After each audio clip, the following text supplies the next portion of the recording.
First of all, credit to Kansas. They came in here and manhandled us. They had a really good game plan. They executed. They made it really hard for us to do a lot of good things. They outplayed us in every sense of the way. They out-muscled us inside. Jackson was a force, which we knew she would be coming into this game, but she was. They out-hustled us, out-muscled us, and just did what they wanted. The funny thing is how bad we played in the first half. The last 14 minutes of the first half, we were 2 for 26. And we were still in the game down 6, which was shocking, because normally in the Pac-12 we'd be down by 30. But 22-28 at half, and then came out third quarter without a sense of urgency and still got out-hustled for loose balls and stuff. So that's not usually what we do. But I think we got punched in the face, and we were on our heels and just never could quite respond. And so, just have to get better. And we're going to get better. But this was a wake-up call, and I think probably it's probably what we needed because we have not arrived. And there were glaring things that we do every day in practice that really were exploited in the game.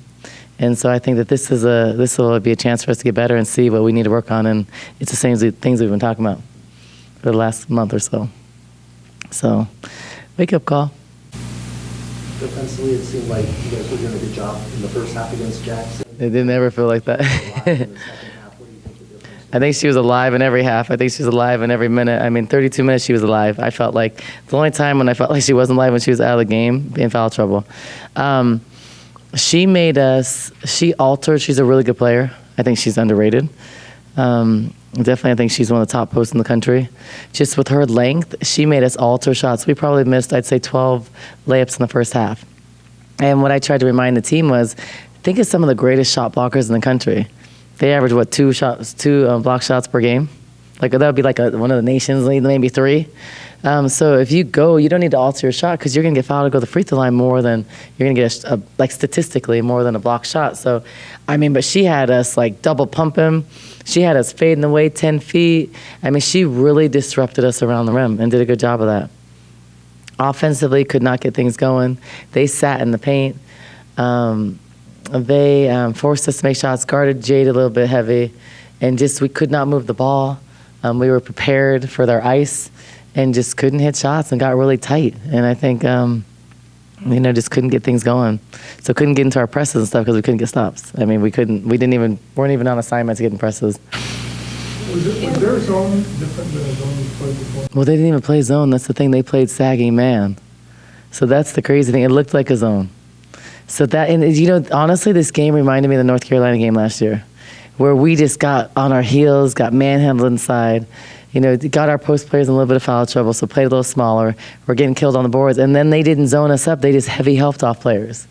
So it felt like a zone, looked like a zone, and we just could not move the ball. So when teams are playing like that, you need to really move the ball and get them on the backside or with movement off the baseline drives, not hold the ball from up top. And then defensively, the things we normally do on the ball, the things we do in action consistently, we could not do tonight, and I don't know why. We normally are pretty good on help side and rotation. There were so many times that number one was wide open rolling to the basket, and that's uncharacteristic of us, and that was not the game plan. So it looked like we'd never practiced and prepared, but we were very prepared. There was nothing that they did that we haven't guarded or weren't prepared to guard. It's just the execution and in the game. So Kate came out strong at the beginning. She and Shane are really the only starters who have been in these kind of big games. How much do you think that affects your team, that even though you have a lot of talented people, that maybe they haven't played where they're a ranked team, they're playing another team that should be ranked? Yeah, maybe that's a reason, maybe that's a factor, but I don't think that's an excuse for getting out hustled. So I think that maybe is an excuse for being nervous or missing some layups early, but that's not the excuse I want to live with for being out hustled for balls, not diving on the floor, not guarding a flare screen that we've worked on for a week. So those are things, that's a focus and that's a mentality. And we're going to get that, but we're missing that right now. And that's okay. We're going to get it. We're always better later on as the year goes on. But the fight is what worries me, the fight that died and the fight that wasn't there in the third quarter. And the fact that in the second half, we tried to do it off one pass shot when the shots were falling. And I don't think that's a selfish thing at all. I think that's just I want to get us going, so I'm going to try to do it, but that wasn't working. And but I think it boils down to us guarding the ball. They literally just rammed it down our throats, off from every position, off a dribble penetration. And so I think that as a player, we talk a lot about this, like if you're guarding a shooter and she is hot, then it is your responsibility. We know the scout, she's hot, so you got to run her off the three-point line. Okay, if you're guarding a driver that is getting by you every time, you may want to give a little bit more space. Or, collectively, when there's cohesiveness and in the help side, I'm going to sit heavy on help. She keeps on driving on you. I got your help. Let's make him shoot outside. You make your opponent or who you're matched up against do something different and be a little bit out of their comfort zone. Okay, we know Jackson's getting lobs. I'm going to really deny hard to make her catch that further so they can't throw that lob.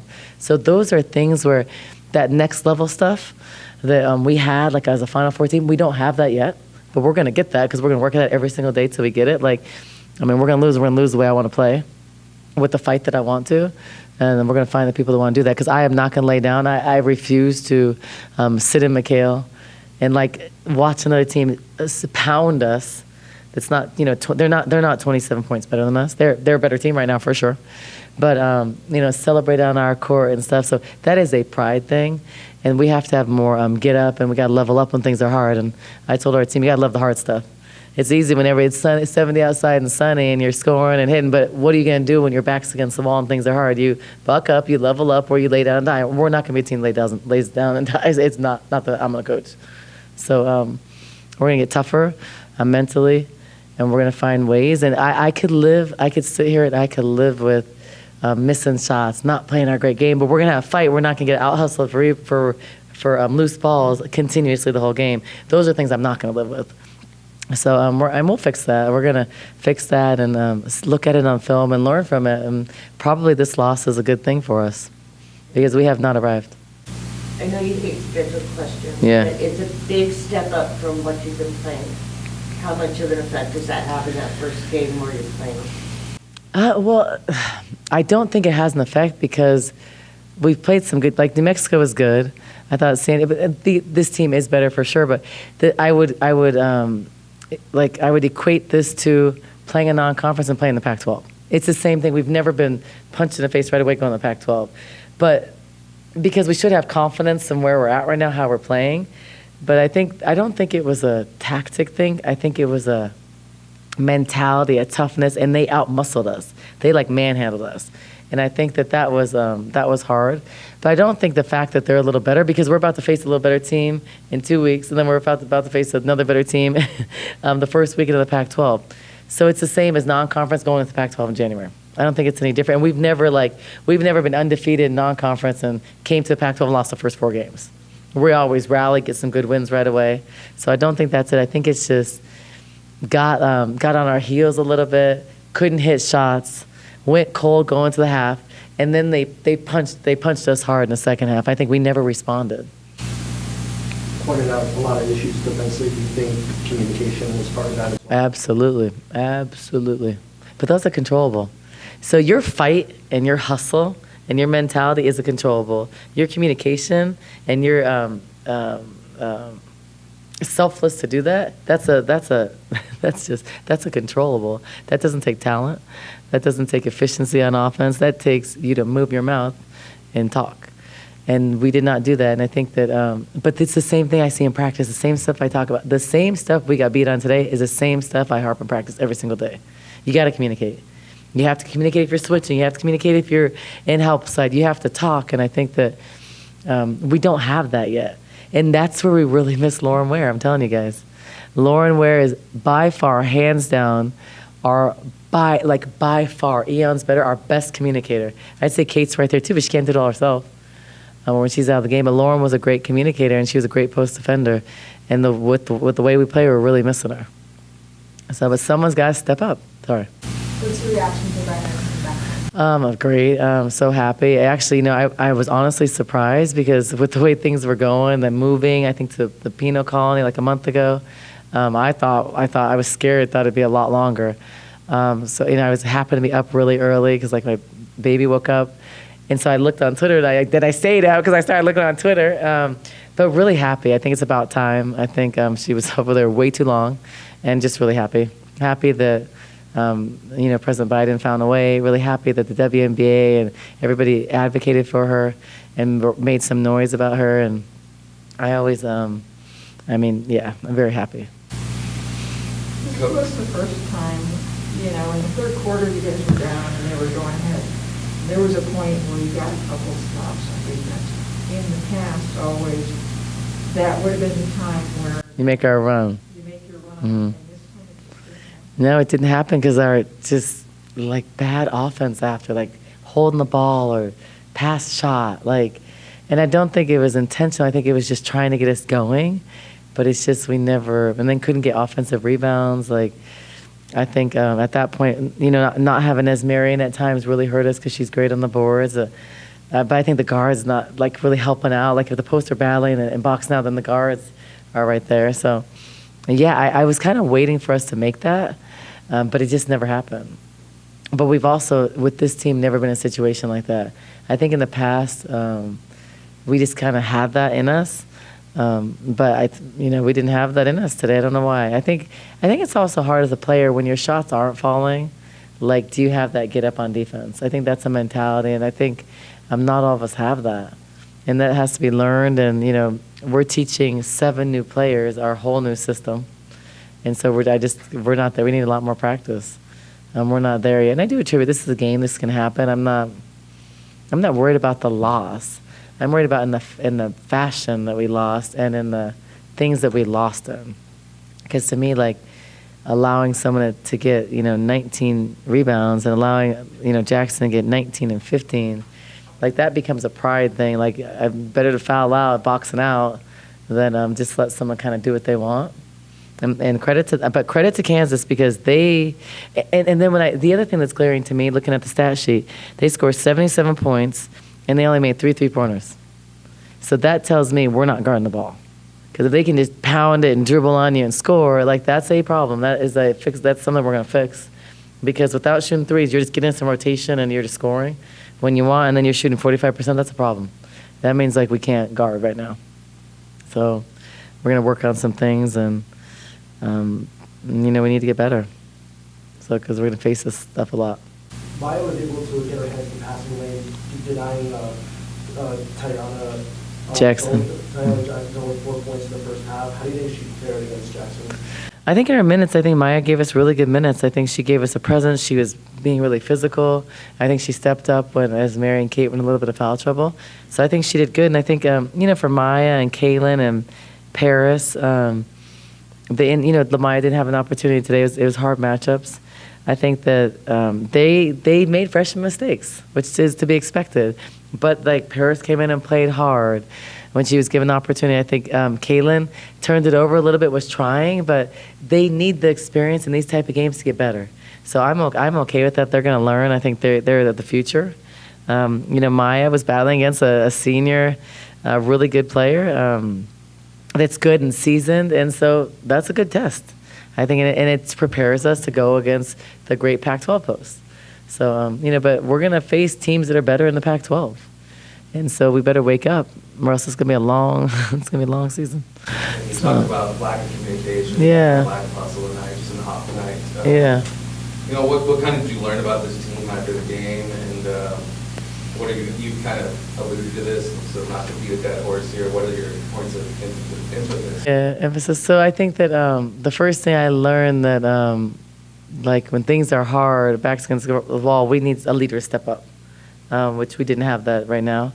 I learned that we kind of got fragmented. So I pay attention to the little things. So when things are hard and you're down 20 or 30 points, are you still huddling? Are you still communicating, talking? Those are things that I'm going to fix because that's not us. We don't just not huddle at the end of games. We do what we do, and we're going to be consistent. We're going to be more disciplined, and that's what we're going to do. We're going to do certain things, and I don't care if we have to do them an hour a day. Every day we're going to do them, and it's going to be the way I want. And we don't have that discipline right now. So someone has to step up and demand that. I don't care if it's Maddie. I don't care if it's a freshman. But we're gonna get that, or else the people that are going to play on the floor are going to have that. And then points of emphasis, we need to box out. We need to guard the ball better, and we need to level up and step up when things are hard. When your back is against the wall and you are down and you are fighting, you need to produce and you need to play, and we need that. And we don't have that yet. And I'm giving some grace because we are a brand new team. This is the best team we played. We have 7 new players. It is a totally different system for most. We are learning and getting better, but we're not applying right now what we've been working on. And I think that's the disappointing thing. And I think I can live with losing. I really can. Like, it's basketball. We're going to lose games. But just like the hustle and the mentality and the huddling and the communication, the controllable things, I can't live with not doing. So I'm going to find a way to extract those things. And we're going to do them. But it's the same things I have been trying to hit home on for week after week. I say it in practice. I talk about it all the time. We emphasize these things in practice every single day. It looks like we don't, and that's the thing. So I take accountability. I look at this stat sheet. I'm totally accountable. I'm accountable for us not boxing out. I'm accountable for us not being able to hit shots. So it's on me, and I take responsibility in it. So I'm gonna find a way to get us better, and we're not gonna have games like this, especially McKale. You talked about players, trying to step up, Mhm. trying to get you guys back into the game. Yeah. When you look at the box score, 9 free throws to 18, do you think that has part of it to do with that in terms of not attacking? Yeah, I mean, I think it has to do with Jackson and being scared to get your shot blocked. And who cares? If you get your shot blocked, who cares? So when I look at 8 assists, 11 turnovers, and I look at 9 free throws, and Shannon shot 4 of them.